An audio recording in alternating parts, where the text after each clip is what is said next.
Welcome बच्चों। हमारा chapter का नाम है वेक्टर, जो 2-3 दिनों से हमारा चल रहा है और आज हमारे पास में है टॉपिक रिजोल्यूशन ऑफ वेक्टर्स। ठीक है, अब ये टॉपिक आपके लिए थोड़ा सा नया हो सकता है, रिजोल्यूशन ऑफ वेक्टर। अब रिजोल्यूशन करना यानी क्या होता है वगैरह हम देखेंगे इसमें। ठीक है, तो सबसे पहले एक छोटा सा एग्जाम्पल लेते। मान लीजिए बच्चों कि आप घर में हो और आपके पापा ने क्या किया कि एक आधा कोई कुछ भी एक आधा फल लाया, मान लीजिए सेब लाया, एप्पल। ठीक है, अब आपके पास एप्पल है और आप घर में 2 ही लोग हो, एक पापा है और आप खुद हो। ठीक है, तो जाहिर सी बात है कि आप कोई एक तो खाएगा नहीं, मान लीजिए दोनों को पसंद है, दोनों खाएंगे। ठीक है, तो उस एक एप्पल के आप क्या करेंगे, पॉसिबली 2 इक्वल पार्ट करेंगे या फिर कम ज़्यादा करेंगे।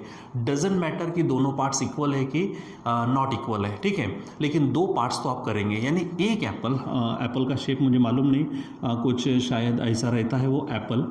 ठीक है, वगैरह जो भी है, तो आप इसके क्या करेंगे, मान लीजिए मैंने 2 टुकड़े कर लिए। ठीक है, तो एक टुकड़ा मान लीजिए कि आपके पापा खाएंगे, एक टुकड़ा आप मान लीजिए कि आप खाएंगे।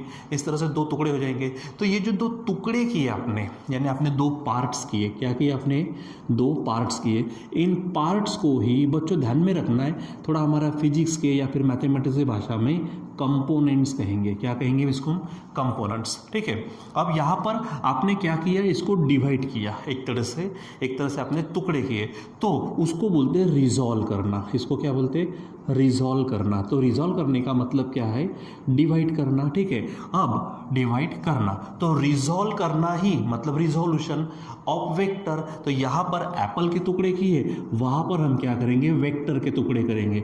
मान लीजिए कि ये वेक्टर ऐसा है। ठीक है, तो इसके मैं 2 टुकड़े कर लेता हूँ, एक ऐसा इसको तड़का देता हूँ। ठीक है, मान लीजिए आपने कमची देखी, कमची कोई लकड़ी या फिर मान लीजिए कि ये स्केल है। अब यहाँ से मैं क्या करता हूँ, इसको यहाँ से ऐसा कट करूँगा तो ऐसे 2 टुकड़े हो जाएंगे। अभी फिलहाल ये स्केल ऐसी है, इसके खड़े में 2 टुकड़े करूँगा तो पॉसिबली एक टुकड़ा ऐसा होगा, एक टुकड़ा ऐसा होगा। तो ये जो टुकड़े करना है किसी वेक्टर के, उसे ही हम कहते हैं रिजोल्यूशन ऑफ वेक्टर्स। जो टुकड़े होंगे, जो पार्ट्स होंगे, उसे कंपोनेंट्स कहेंगे। और जो प्रोसेस है डिवाइड करने की, किसी वेक्टर को कंपोनेंट्स में यानी पार्ट्स में डिवाइड करने की जो प्रोसेस है, उसे ही हम कहते हैं रिजोल्यूशन ऑफ वेक्टर। मतलब रिजॉल्व करने का मतलब सिंपल भाषा में बता रहा हूँ, एकदम हमारी तुम्हारी जो भाषा है उसमें बता रहा हूँ। रिजॉल्व करने का मतलब डिवाइड करना, टुकड़े करना। पार्ट्स का मतलब कंपोनेंट्स। ठीक है, तो ये जो प्रोसेस है dividing any vector into parts और components, it is called as the resolution of vectors. ठीक है, यानी यहाँ पर मैं कहूँगा, यहाँ पर मैं हेडिंग डाल देता हूँ फिर से, रिजोल्यूशन ऑफ वेक्टर। क्या हेडिंग है हमारे पास, resolution of vector, of a vector. ठीक है, कोई भी वेक्टर है या फिर गिवन वेक्टर बोल सकते हैं आप। ठीक है, सो क्या बोलेंगे, द प्रोसेस ऑफ, क्या बोलेंगे हम, the process of dividing given vector या फिर any vector, given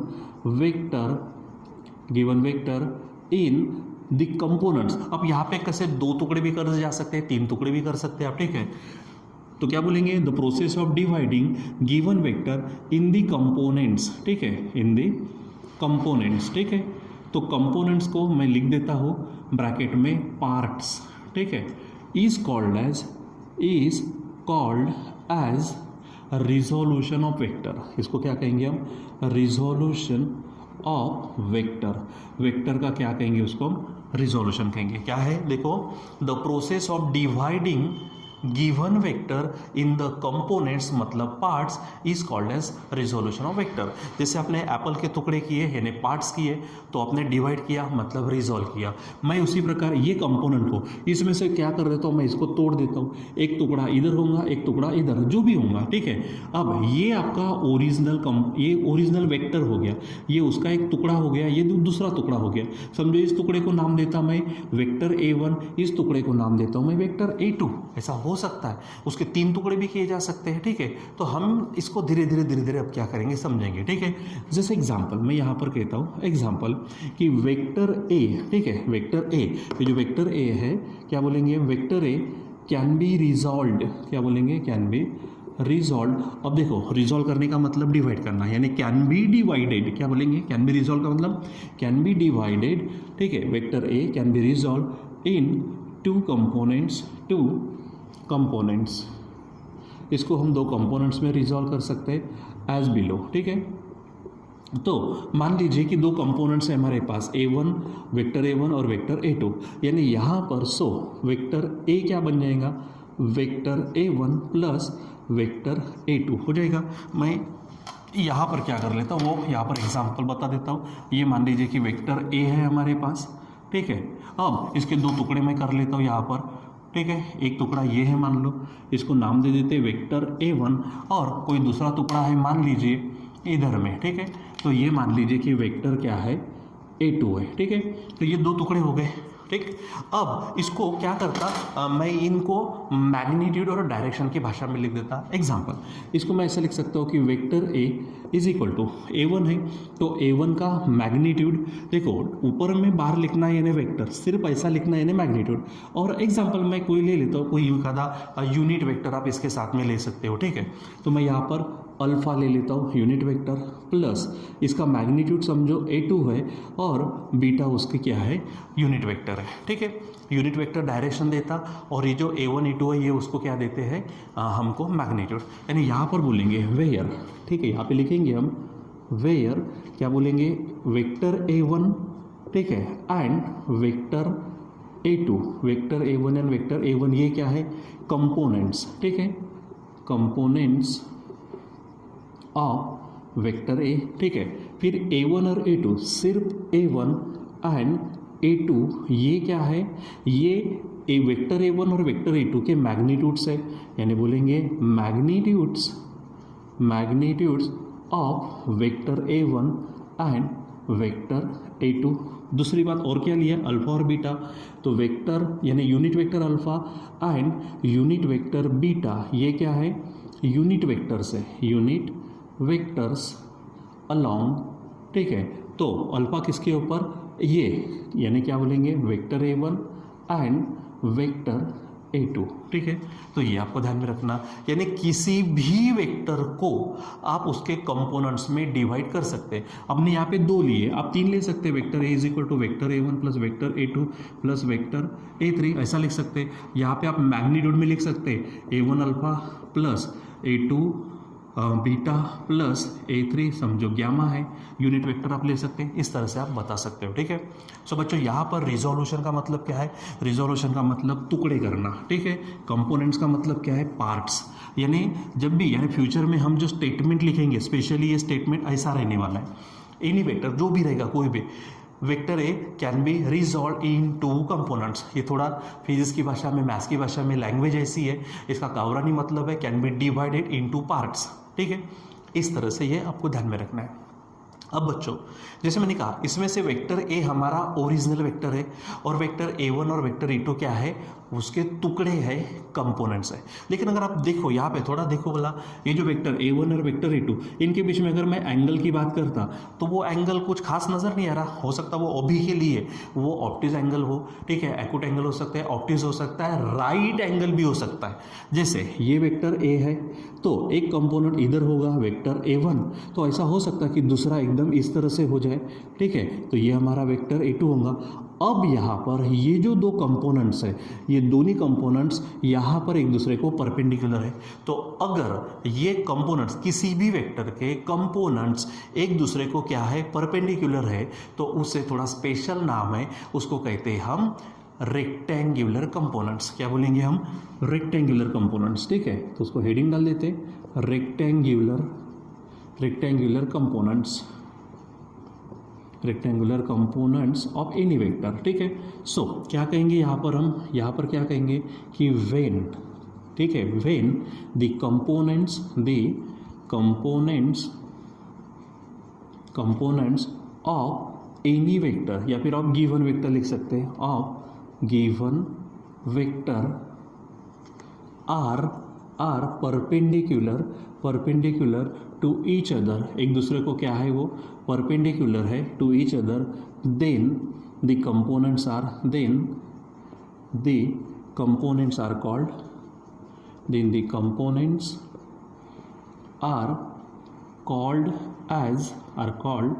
as rectangular components. हम उसको क्या कहते हैं, रेक्टेंगुलर कंपोनेंट्स कहेंगे, ठीक है। तो ये आपको ध्यान में रखना है, रेक्टेंगुलर कंपोनेंट्स। ये कब होगा, जब वो दोनों के दोनों एक दूसरे को क्या होंगे, परपेंडिकुलर। बस 1 मिनट बच्चों, यहाँ पर थोड़ा ज़्यादा ही गर्म हो रहा, ठीक है। सो यहाँ पर रेक्टेंगुलर कंपोनेंट्स किसे कहेंगे, when the components of given vector are perpendicular to each other then the components are called as rectangular components, ठीक है।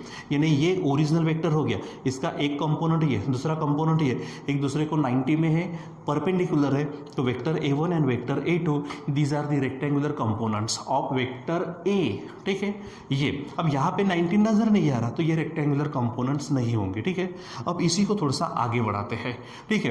किसी भी, जैसे मान लीजिए कि बच्चों मेरे पास में वेक्टर r है, या फिर वो वेक्टर a ले लो। अब इसका क्या होता है कि मैग्नीट्यूड निकालना होता है, तो इसका मैग्नीट्यूड निकालने के लिए, ठीक है, अब जैसे मैं rx square plus ry square, ठीक है, प्लस RZ स्क्वेयर ऐसा लिख सकता हूँ। अब बोलेंगे सर ये आया कहाँ से, वेक्टर a है तो मैं इसका मैग्नीट्यूड लिखूंगा, ठीक है। मैग्नीट्यूड लिखते समय साइन नहीं देना, तो ax square plus ay square plus az square, अगर 2 है तो इतने ही रहेंगे, ठीक है। तो ये आता कहाँ से, तो इसको समझने के लिए हमको अभी इसको आगे बढ़ाना पड़ता है, ठीक है। तो चलो देखते हैं यहाँ पर कुछ और आगे। अब देखो थोड़ी जगह कम है यहाँ पर, इसलिए मैं इसको इधर लिखता हूँ, ठीक है। तो रेक्टेंगुलर कंपोनेंट्स, अगर मान लीजिए कि मैं क्या करता हूँ, यहाँ पर हमारे पास मान लीजिए ये हमारे पास में x एक्सिस y एक्सिस है, ठीक है। ये हमारे पास क्या है, x एक्सिस और y एक्सिस, ये आपका x है और ये आपके लिए क्या है, y है, ठीक है। अब मैं क्या करता हूँ, ये आपका ओरिजिन हो गया, आप इधर में बढ़ा सकते हो, आपकी इच्छा।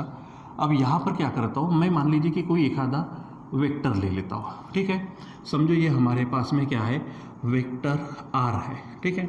आप इससे बता सकते हो इस तरह से, ये वेक्टर r है और इसके दो कंपोनेंट्स, ठीक है। आप पहले तो यहाँ पर ना एक काम कर लो, मैं यहाँ पर आपको एक चीज़ बता देता हूँ एग्जाम्पल में, कि जो मैंने कंपोनेंट्स कहा, ठीक है। तो आप यहाँ पर पहले ये कर लो, ठीक है। सो यहाँ पर मैं कंपोनेंट्स आपको बता देता हूँ, रेक्टेंगुलर कंपोनेंट्स कैसे रहेंगे, फिर इसको हम आगे तो बढ़ाते ही है, ठीक है। सो ये वेक्टर मान लीजिए कि वेक्टर a है और यहाँ पर ये वेक्टर a1 ऐसा है, और इसको अगर ये परपेंडिकुलर है एक दूसरे को, ठीक है। देखो ये वेक्टर हमारा a2 है, ठीक है। तो वेक्टर a1 और वेक्टर a2 में कितने का एंगल है, 90, यानी vector a1 and vector a2 these are the क्या, हमारे रेक्टेंगुलर कंपोनेंट्स है। अब इसी को थोड़ा सा आगे बढ़ाते हैं। मान लीजिए कि हमारे पास ये कार्टेशियन कोऑर्डिनेट्स है या फिर कार्टेशियन प्लेन है। कार्टेशियन का मतलब x axis y axis, simple ध्यान में रखो। अब हमने एक वेक्टर ले लिया, वेक्टर r है, तो इसके 2 टुकड़े होंगे, तो एक टुकड़ा मैं लेता हूँ x के ऊपर, ठीक है। जैसे a है तो मैंने a1 a2 ले लिया, मैं यहाँ पे दूसरे नाम दे देता हूँ।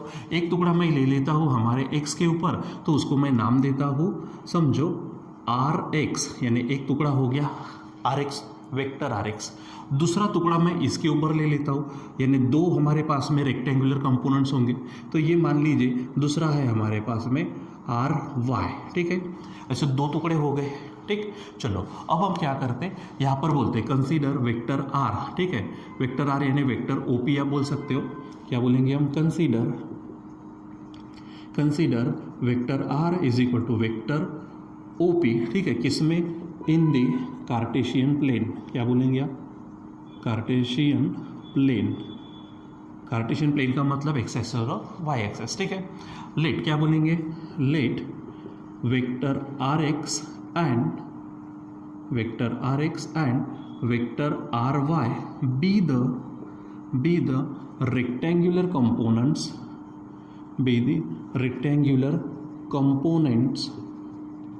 कंपोनेंट्स ऑफ वेक्टर r, ठीक है। वेक्टर r के क्या है, रेक्टेंगुलर कंपोनेंट्स है।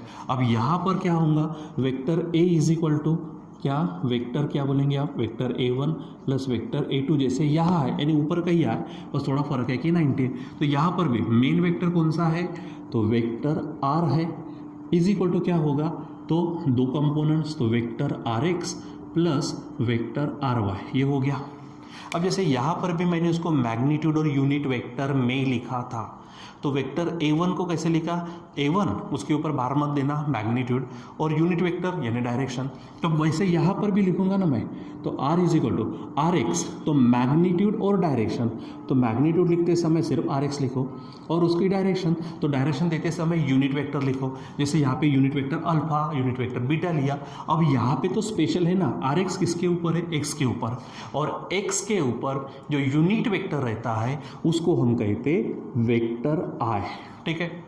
प्लस यहाँ पर आर वाई का मैग्नीट्यूड हो जाएगा RY इंटू ये RY किसके ऊपर है, Y के ऊपर, तो जो Y के ऊपर रहता उसको क्या कहते हैं हम, यूनिट वेक्टर J कहते हैं, ठीक है। अब यहाँ पर ये RX देखो, vector RX and vector RY ये तो कंपोनेंट्स है, यहाँ पर RX, ठीक है, एंड RY क्या है, RX एंड RY मैग्नीट्यूड्स है। ये क्या है, magnitudes of vector RX and vector RY, ठीक है। I और J क्या है, तो vector I and vector J, ठीक है। ये क्या है हमारे यूनिट वेक्टर्स, ये क्या है यूनिट वेक्टर्स। अब स्पेशल है ये, अलोंग दी वेक्टर I किसके ऊपर रहता, along the X axis, and vector J किसके ऊपर रहता, Y एक्सिस रिस्पेक्टिवली, ठीक है। ये ध्यान में रखना है, ठीक। चलो अब हम क्या करते हैं, वेक्टर R, ये जो वेक्टर R है, इस वेक्टर R का मैग्नीट्यूड निकालते in the form of RX and RY, और उसकी डायरेक्शन भी निकालते in the form of RX and RY। उसके लिए क्या करना है, मैं थोड़े से यहाँ से क्या करने वाला हूँ, मैं यहाँ से परपेंडिकुलर ड्रॉ करता, समझो। ये यहाँ पर मैंने PA, ठीक है, और यहाँ से मैंने क्या कर लिया है PB, ऐसे यहाँ से थोड़ा ऊपर लेते, यहाँ से हमने क्या कर दिया, यहाँ पर PA एंड PB मैं क्या करता हूँ, यहाँ पर परपेंडिकुलर निकाल देता हूँ।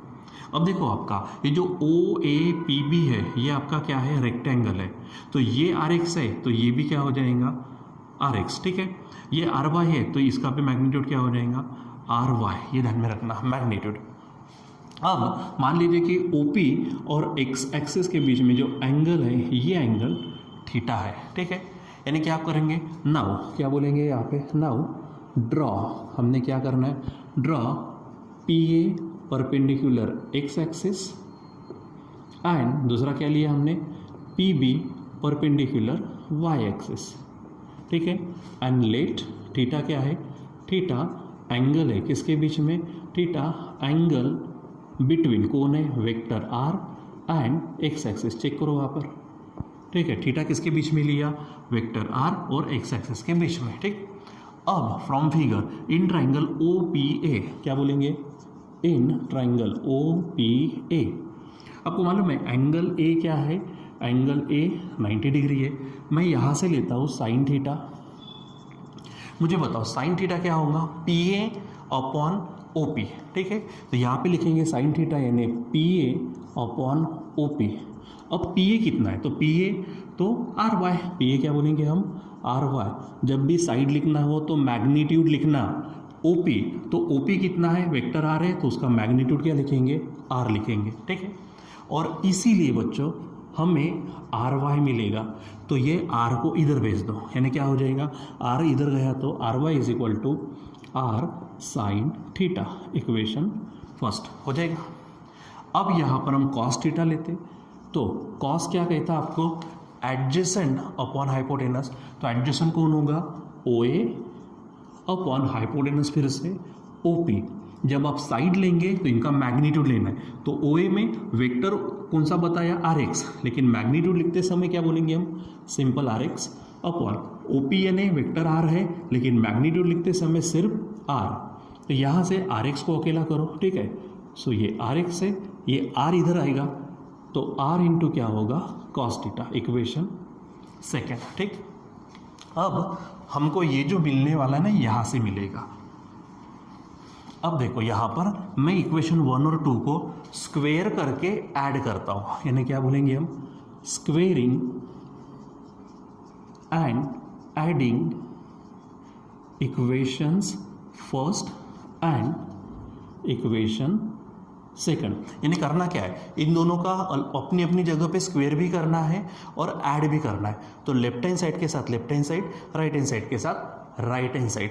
तो पहले लेफ्ट हैंड साइड का काम, तो इसका स्क्वायर करो, इसका स्क्वायर करो, दोनों को ऐड करो। तो यहाँ पर क्या हो जाएगा, आर वाई उसका स्क्वायर प्लस यहाँ पर क्या होगा, आर एक्स उसका स्क्वायर इज इक्वल टू, अब इधर में भी क्या होगा, इनका स्क्वायर और इसका स्क्वायर की एडिशन, मतलब आर साइन थीटा उसका स्क्वायर प्लस इधर क्या होगा, आर कॉस थीटा उसका स्क्वायर। ठीक है, अब इसको थोड़ा सा अच्छा लिख लो, तो ये आर एक्स स्क्वायर है plus R Y square is equal to, देखो यहाँ पे आर स्क्वायर साइन स्क्वायर होगा, यहाँ पर आर स्क्वायर कॉस स्क्वायर होगा, तो आर स्क्वायर कॉमन निकाल दो, यहाँ बचेगा sine square theta plus cos square theta is equal to, ये आर स्क्वायर तो है, आपको मालूम है साइन स्क्वायर कॉस स्क्वायर की वैल्यू आती है 1, सो यहाँ पर बन जाएगा आर स्क्वायर इंटू 1, मतलब R square is equal to, इसको उधर लिखो, तो R X square plus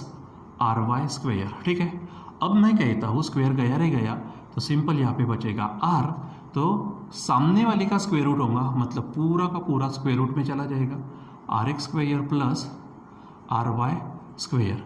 this is the magnitude of vector R. इसको क्या कहेंगे हम, ये मैग्नीट्यूड है हमारे लिए। ठीक है, वेक्टर आर का ये क्या है, मैग्नीट्यूड है। ठीक है, यानी मैग्नीट्यूड अगर निकालना है तो इस तरह से बच्चों यहाँ पर आप इसका मैग्नीट्यूड निकाल सकते हो, एकदम सिंपल तरीका है, एग्जाम्पल के साथ वो और भी क्लियर हो ही जाता है। ठीक है, सो बच्चों यहाँ पर हमारे पास वेक्टर आर का मैग्नीट्यूड जो मैंने जब भी लिखा था, ठीक है, तो ये है हमारे पास में, कोई भी वेक्टर हो उसका magnitude root of square add root of sum of squares of its components. ठीक है, यानी किसी भी वेक्टर का, जैसे अगर मैं 2 मिनट के लिए ले लूँ पट से ए लिया, तो वेक्टर ए है तो इसके components vector A X vector A Y होगा, तो मैग्नीट्यूड क्या होगा, A is equal to A X square. ठीक है, यहाँ पे बार है, यहाँ पे बार नहीं देना, प्लस ए वाई स्क्वेयर हो जाएगा। ठीक है, कुछ भी रहेगा। तो इस तरह से हम और एग्जाम्पल में लेंगे, उसको पहले थोड़ा समझ लेते हैं। तो ये क्या है, दिस इज द मैग्नीट्यूड, क्या बोलेंगे हम, this is magnitude of vector R. Vector R का क्या है, ये मैग्नीट्यूड है। अब बच्चों बात ये है कि हमारा जो वेक्टर आर है उसकी डायरेक्शन किधर होंगी। जैसे अगर मैं यहाँ बताऊँ तो ये आपके लिए ईस्ट है, ओके, ये आपके लिए नॉर्थ है, ओके, इसकी डायरेक्शन इन दोनों के बीच में, लेकिन किधर हो सकता है, अगर मैंने ऐसा बताया तो ऐसा बताया तो ऐसा बताया तो ऐसा बताया, तो ये तो ना तो ढंग से नॉर्थ है ना ढंग से ईस्ट है, अभी फिलहाल ऐसा है, तो उन दोनों के बीच में लग रही है, लेकिन डायरेक्शन बताएंगे कैसा, ऐसा बोलेंगे ईस्ट और साउथ के बीच में, ऐसा नहीं बोला जाता। तो मैंने लास्ट टाइम में भी कहा, आज भी कह रहा हूँ कि डायरेक्शन बताने के लिए हमको एंगल से बताना होता है, और स्पेशली उसका फार्मूला tan इनवर्स में रहता है। तो उसी प्रकार फिर से इसकी डायरेक्शन बताना है, तो यहाँ पर फिर से फ्रॉम फिगर, मैं क्या कहूँगा, फ्रॉम फिगर। ठीक है, फ्रॉम फिगर। अब देखो ये जो थीटा है ना, इस ट्राइंगल में ये 90 है, मैं यहाँ tan थीटा लेता हूँ। ठीक है, क्या बोलूँगा मैं यहाँ पर, tan थीटा। तो कौन बताएगा, tan का मतलब अपोजिट, मतलब पी ए अपॉन एडजेसेंट, मतलब ओ ए। क्या होगा यहाँ पे, पी ए अपॉन ओ ए।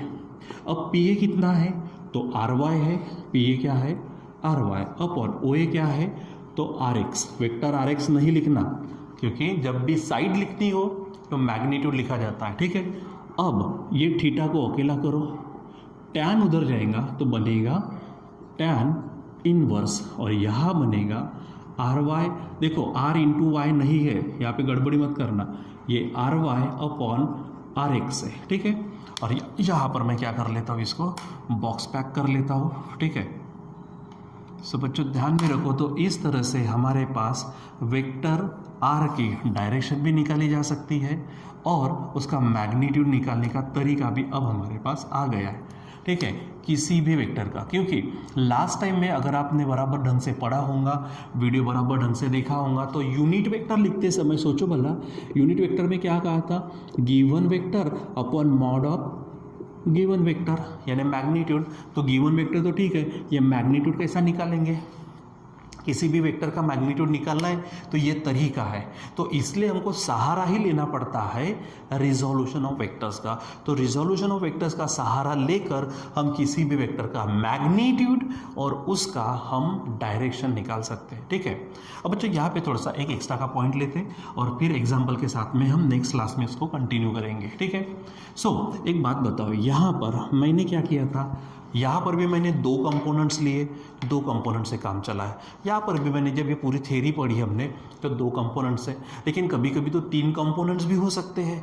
तो तीन कंपोनेंट्स, जैसे हमारे पास में ऑलरेडी कार्टेशियन प्लेन में तीन components, X axis, Y axis, Z axis है, तो तीन कंपोनेंट्स भी कभी कभी लेने की ज़रूरत पड़ती है। सो हम यहाँ पे हेडिंग डालते फॉर थ्री कंपोनेंट्स, क्या बोलेंगे, फॉर थ्री कंपोनेंट्स। ठीक है, जैसे अब यहाँ पे आर के दो ही कंपोनेंट लिए, एक कंपोनेंट एक्स के ऊपर, एक कंपोनेंट वाई के ऊपर लिया।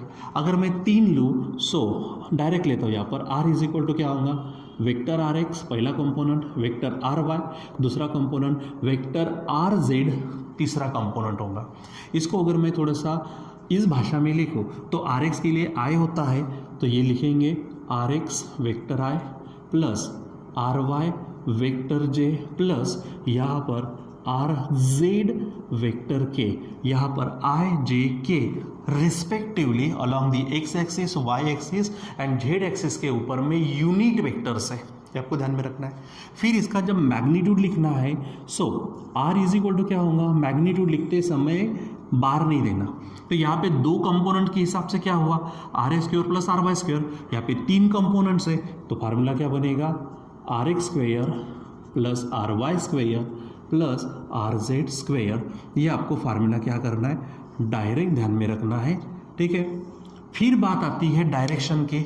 सो बच्चों यहाँ पर दो एक्स एक्सिस और वाई एक्सिस के कारण डायरेक्शन लेना किसी एक के साथ में पॉसिबल हो जाता, लेकिन जब तीन कंपोनेंट्स की बात आती है, ये टॉपिक स्पेशली अब फिजिक्स के अलावा मैथ्स में जाने वाला है, वहाँ पर वो चीज़ें और भी डिटेल में जाएंगे। तो यहाँ पर हम जब डायरेक्शन लेते तो तीन के हिसाब से लेना पड़ता, इसलिए वहाँ पर लेते समय डायरेक्शन कोसाइन लिया जाता है। मैं लिख तो देता हूँ लेकिन फिलहाल थोड़ा सा नहीं समझेगा, मैथ्स में तो बहुत ज़्यादा क्लियर हो जाएगा। तो वहाँ पर हम लिखेंगे डायरेक्शन कोसाइंस, ये मैग्नीट्यूड हो गया, ये डायरेक्शन, तो direction cosines of vector R. तो पहला लिया जाता एल, तो एल इज इक्वल टू ध्यान में रखना कॉस अल्फा, फिर एम आता है कॉस बीटा, एन आता है कॉस गैमा। ठीक है, अब ये जो यल है, यहाँ पर जो अल्फा है, बीटा है और गैमा है, मैं थोड़ा सा बताना चाहूँगा। यहाँ पर ये एक्स एक्सिस, ये वाई एक्सिस और ये जेड एक्सिस होता है, और मैंने जैसे ये ओपी ले लिया यानी वेक्टर आर ले लिया। ठीक है, यहाँ पर क्या था, एक्स एक्सिस के साथ हमने क्या किया, एक एंगल बनाया थीटा। यहाँ पे तीनों के साथ एंगल लेते, एक्स एक्सिस के साथ में लेंगे तो अल्फा, वाई एक्सिस के साथ में लेंगे तो बीटा, और जेड एक्सिस के साथ में लेंगे तो गैमा लेते हैं। उसी के चलते इनका cos alpha, cos beta, cos gamma मतलब एल एम एन, इनको कहा जाता है डायरेक्शन कोसाइन। कोसाइन क्यों, क्योंकि हमने कॉस कॉस कॉस है सब में, डायरेक्शन कोसाइन बोलते हैं। तो ये कंसेप्ट लेनी पड़ती है।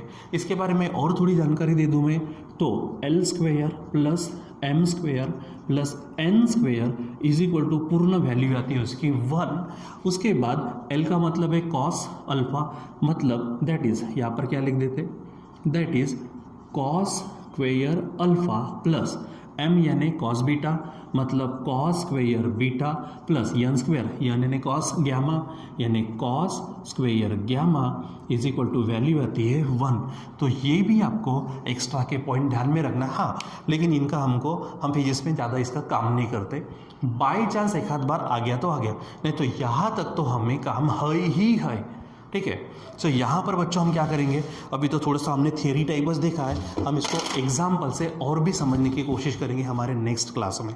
ठीक है, तो सबसे बड़ा हमारे पास में टॉपिक है resolution of vectors. Resolution of vector क्या होता है, उसके कंपोनेंट, यूनिट वेक्टर वगैरह कैसे लेते, रेक्टेंगुलर कंपोनेंट्स कैसे लेते, उसको थोड़ा सा कार्टेशियन प्लेन के अनुसार सॉल्व करते करते गए, तो किसी भी वेक्टर को उसके मैग्नीट्यूड और डायरेक्शन में कैसे लिखना वो, और तीन कंपोनेंट्स नोट्स है तो वहाँ पर हम कैसे लिखेंगे वो, ये हमने यहाँ पर आज के वीडियो में, आज के क्लास में देखा है। ठीक है, प्लीज़ यहाँ पर हो सकता है कि एक आधा छोटा मोटा प्रॉब्लम अगर आपको जाता है, वीडियो को आगे पीछे करके, आगे तो मत करो, थोड़ा सा पीछे जाकर, ठीक है, क्या बोलते हैं उसको, रिवर्स वगैरह कर कर आप उसको देखो। ठीक है, और बराबर समझने की कोशिश करो। ठीक, क्योंकि ये हमारे फिजिक्स के लिए सबसे बड़ा मोस्ट इम्पॉर्टेंट टॉपिक में से एक टॉपिक है।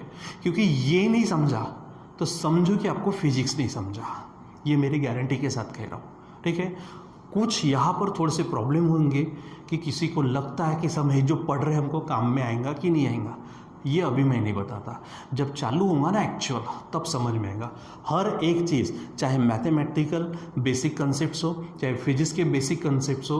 बच्चों इसको पकड़ कर आगे बढ़ो, नहीं तो क्या हो जाएगा, क्लास 11 के लिए पास कर लेंगे उसको, क्लास 12 को भी पास कर लेंगे, और पॉसिबली जब एंट्रेंस की बात आएंगी या फिर आगे बढ़ने की बात आएंगी, नॉलेज की बात आएंगी, तो नॉलेज उतना नहीं रहेगा।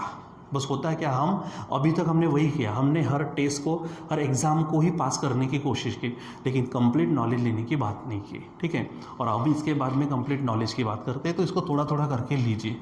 ठीक है बच्चों, सो थोड़ा सा मैं भी रुक जाता हूँ। तो आज के लिए बस इतना ही, बाकी का कंटिन्यू करेंगे हम बाद में। Till then bye.